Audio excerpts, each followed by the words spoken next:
On this edition of Retracing History from Redoubt Productions, we're here in Bradford, Pennsylvania. You may or may not recognize the community's name.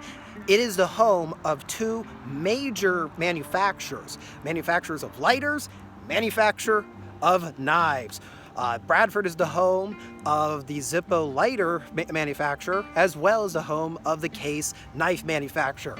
And they have a flagship store which really serves as a massive museum that has all sorts of Case knives, Zippo lighters. So we're gonna pop inside and we're gonna explore the history of these two very important products in American history.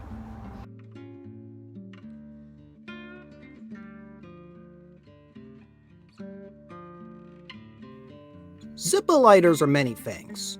They have utility, they can be art, and they become heirlooms. There have been over 6 million of these things made. What makes these little things so monumental? To grab that answer, we have to go back almost a century ago and understand a bit about the community of Bradford, Pennsylvania.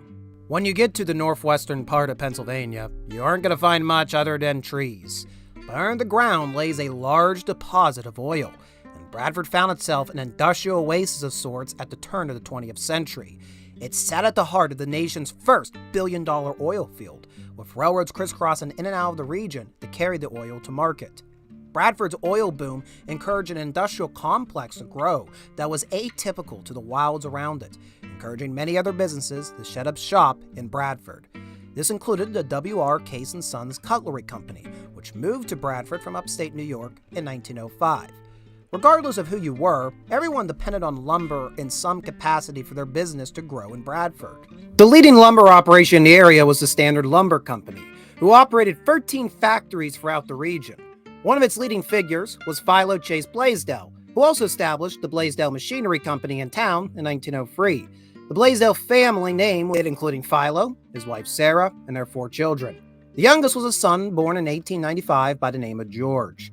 George always had a bone to pick with the establishment. He walked out of the 5th grade to the dismay of his father, who in turn enrolled George in a military academy. This too, George would walk out on 3 years later. His headbutting with authority is best captured by his efforts to acquire a pocket watch. George had saved up his allowance for a whole year to acquire this one particular pocket watch. But when he went to cash in his savings, he was dismayed to discover that there was an additional charge on a warranty. This insincere way many companies did business, and still do business, would be a motivator in George's own entrepreneurial efforts. After fighting it out with the education system twice, George ended up working for his father's machinery company. But really, he was in a holding pattern as he had aspirations of self-determination. While he had a desire to break free, he didn't really have any idea on how he was going to achieve this. But that all changed with a visit to a local country club in 1932. And here's the country club where Zippo was conceived. Well, okay, I don't know actually if this is the one, but it is a country club near Bradford we're driving past. And this is the Penn Hills one, so I think this may be it. This is it. And as the story goes correctly, Mr. Blaisdell, he was sitting on the country club house's porch, and he saw a couple of his friends struggling for the life to try to get their cigar to light. It just would not go. And I think it was even like supposed to be a high quality European lighter, was not going. And that's when Mr. Blaisdell realized, I can make it better. Yep. So it was at this country club, I think, where the idea for the best damn lighter was conceived. Blaisdell's solution was to take the best component of that Austrian lighter, the chimney, and put it in a rectangular case that conformed with one's palm. The lid was hinged opposite of the thumb, allowing the operator to pop it open and strike the flint all in one hand. The chimney and the hinged lid would windproof the flame, allowing enough oxygen to blow through, but not needing the operator to cover it with their free hand. After toying with scrap brass and other parts, Blaisdell cobbled together a prototype at the end of 1932. Now that he was certain he had devised the blueprint for the perfect lighter, but he needed a good name to sell it. The name Zippo is what he came up with, simply because it sounded like a modern spin on the word zipper. He commenced manufacturing the following year. After Mr. Blaisdell had established his game-changing design for a lighter, he started manufacturing it out of a old second floor of an old car garage here in downtown Bradford, Pennsylvania, which, to my knowledge, I don't believe is standing anymore. I looked it up on Google Maps, the address. There's nothing according to that address, but I could be mistaken. It was a very small operation. It was 3 gentlemen, including Mr. Blazedale. They were manufacturing the lighters as well as getting them ready for shipping and selling, all on this one-floor property. It would not be until 1938 that Zippo actually acquired its first property to own, which is right over here. So this old auto sales store was acquired by Mr. Blazedale in 1938. It's the first property that Zippo actually owned in Bradford, Pennsylvania. And well, it's hard to imagine that the whole operation was out of this one building at one point. The front were the main offices and the back was the actual manufacturing. And I'm trying to figure it out because this was basically the main hub of activity, it seems, from 1938 through the Second World War, which I find very difficult to decipher, imagining that all these Zippo lighters are being manufactured out of one building. You know, almost every GI during World War II ends up with a Zippo lighter of some kind. I'm having it very hard to believe that it all was produced and operated out of this one building. So there may have been other facilities in Bradford at that point. I don't know for certain. If somebody could let me know in the comments section to clear up, what was the scale of the manufacturing operation for Zippo in Bradford during the Second World War? In any case, you can imagine that Zippo greatly outgrew this humble structure, and they would start setting about to build a proper headquarters. And they really didn't go too far, because right across Barber Street, they started acquiring this whole block of structures to make their permanent headquarters and manufacturing facility. They acquired several structures on this block on Barber Street throughout the 1940s and early 1950s. I think they actually started over here, and this became, I believe, the manufacturing and headquarters in the late 40s. And then around 1954, they began acquiring this block, demolishing the structures to build a brand new 3-story structure. So it actually was originally 5 different structures that was, as they expand over years, was made into one massive structure. The new headquarters was officially opened in 1955. The interior lobby was actually designed by Mr. Blazedale himself, and initially it had this very particular type of glass that was dark and highly reflective, very eye-catching if you look in the postcards. The initial glass was replaced in 1992. There were fears that it was going to start falling off and causing problems for the pedestrians down below. So now it's a granite base with just straight up green glass today. And according to the one website I was reading, Blaisdell's office was located on the right-hand corner of the new 3-story structure, which would mean his office was somewhere right up there.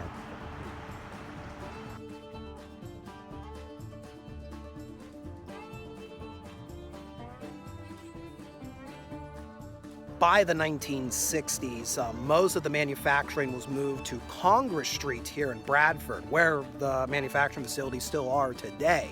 At one point, the fuel manufacturer for Zippo was actually located in the old 1938 headquarters building.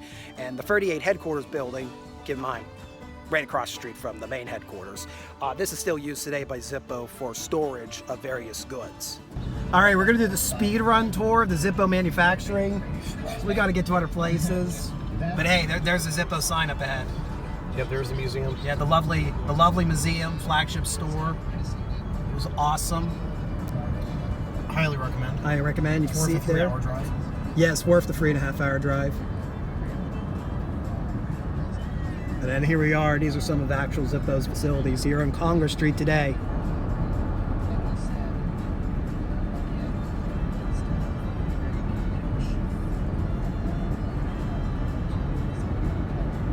Beautiful. All right, we did the Chevy Chase tour of the Zippo Museum. Talking about the evolution of Zippo's facilities, comparing the scale of production between its inception and mid-century are night and day. That's because World War II happened. In the wake of the United States declaration of war on Japan, commercial production was halted to be devoted exclusively to the war effort. This was no easy feat, as rationing of resources required a modification to the original design. Steel replaced brass, and a black coat of paint was baked on to protect against corrosion. Nearly every service member carried a Zippo during the war, as it could be used to light fires, be used as a signal, and smoke could provide a brief comfort from the horrors of war. Mr. Blazedale kept up several correspondence with the front lines, receiving letters from privates to high-ranking officers about their satisfaction with the lighter.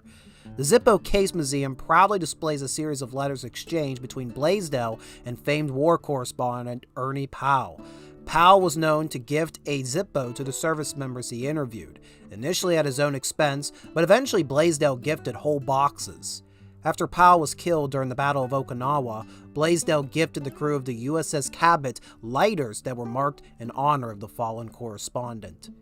In 1942, Zippo celebrated production of its 1 millionth lighter. In 5 years, they had outpaced that milestone by tenfold. The Zippo had traveled across the globe, including the beaches of Normandy. This lighter was discovered by Zippo's staff in their offices in 1992, and uncertain how it ended up there, they began to do some digging. After investigations, it was found that the lighter had been dropped on Utah Beach during D-Day by Walter D. Nadler of Rahway, New Jersey. Zippo also has his family's Blue Star as part of their collection. Men like Nadler etched their names and locations into their lighters, preserving them as keepsakes long after their service had ended. This would be a tradition expanded upon in the Vietnam War, where access to small engraving outfits and artists in cities like Saigon allowed for some truly sophisticated customization.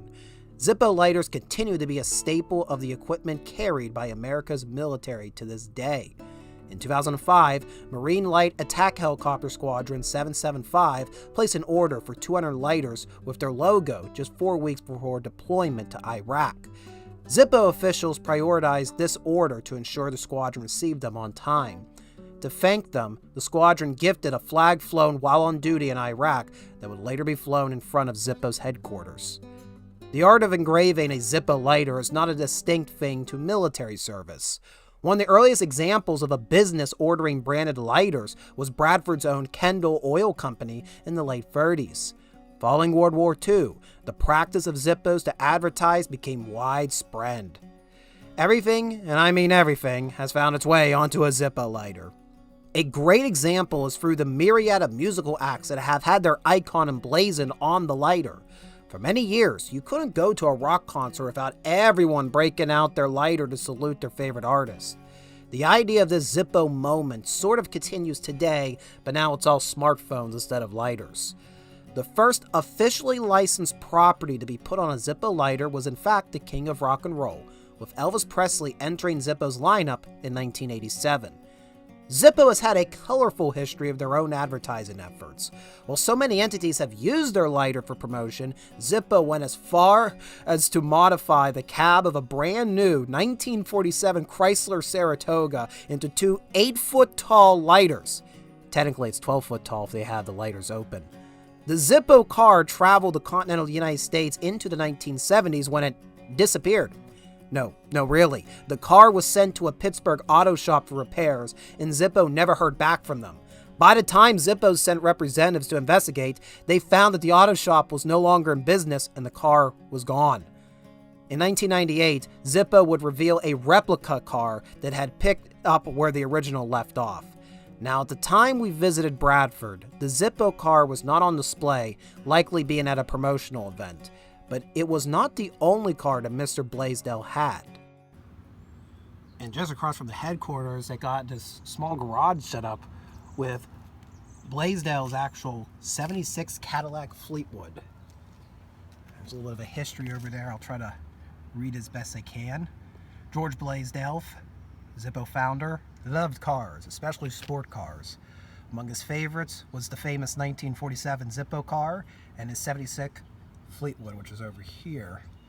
His 2 daughters, Sarah and Harriet, bought this black Cadillac as a present since it was the last year of production for the big sedans. Blaisdell loved the color and style and drove the car himself, but often his driver, Lou Zan Sr., was at the wheel. Zan selected this model for Mr. Blaisdell. Zan escorted Mr. Blaisdell around Bradford. Pine Acres and Penns Hill Golf Course were frequent destinations. Blaisdell loved to ride in the car, but unfortunately the Zippo archives do not have a photo of Mr. Blaisdell with the actual Cadillac. In the 80s and 90s, the car was used for business purposes to pick up Zippo visitors at the Buffalo airport. This is how the Cadillac became the first unofficial limousine of Zippo. We didn't get to ride in the unofficial limousine. No, we didn't get the VIP. We got a 3-hour drive for nothing. Yes. The nothing that I mean is the Allegheny National Forest. Land of many uses. They do tell us it's the land of many uses. Yeah. The only use I see is leaf watchers. Yes. Lots of leaf watchers.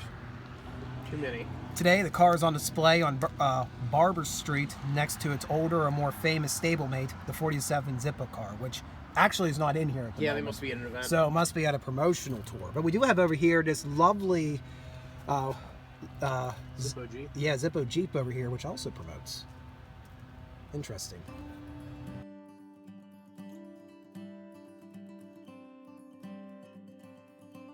Of all the departments necessary to produce a Zippo lighter, Mr. Blaisdell's favorite was the repair clinic.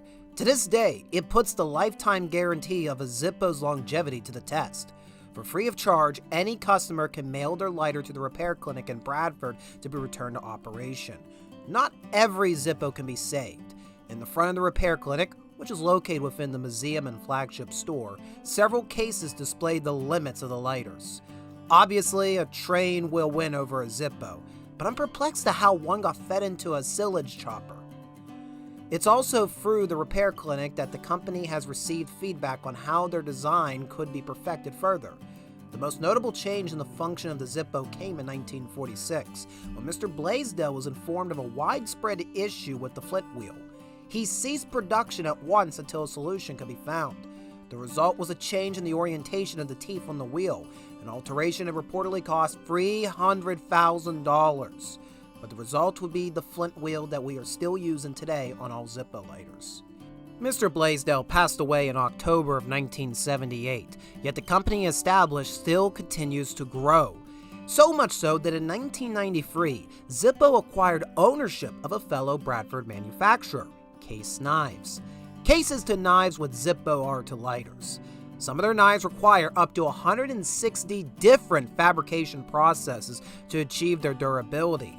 Traditionally, a tested case knife is stamped with 2 X's, but the stamp design has consistently been modified. This has made them highly collectible. Types of knives manufactured by Case over the years have ranged from single-blade hunting knives to this commemorative 15-blade marvel.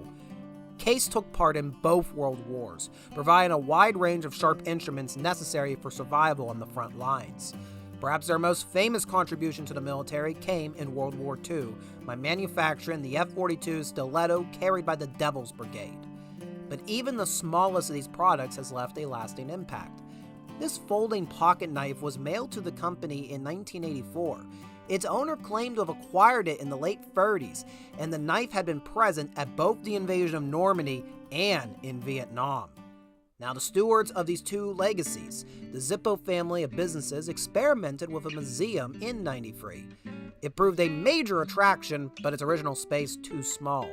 5 years later, a new facility was opened just up street from both Zippo and Case's manufacturing facilities. Since its opening, the Zippo Case Museum and Flagship store have played host to a minimum of 50,000 visitors every year, displaying both companies' colorful line of products in a fun and informative way.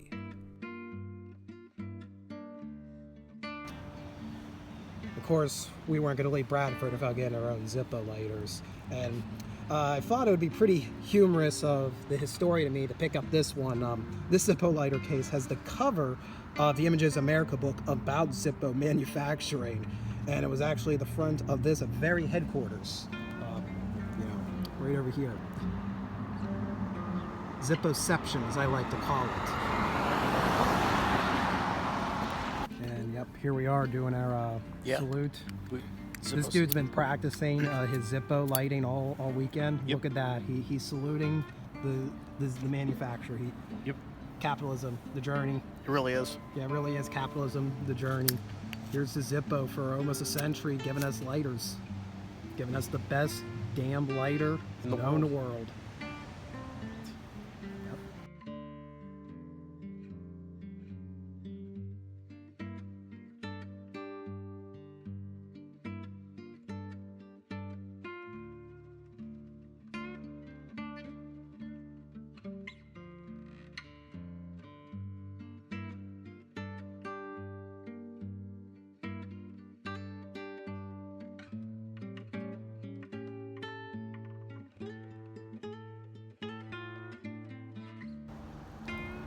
Well, that's going to conclude our time here at the Zippo and Case Flagship Store and Museum here in Bradford, Pennsylvania.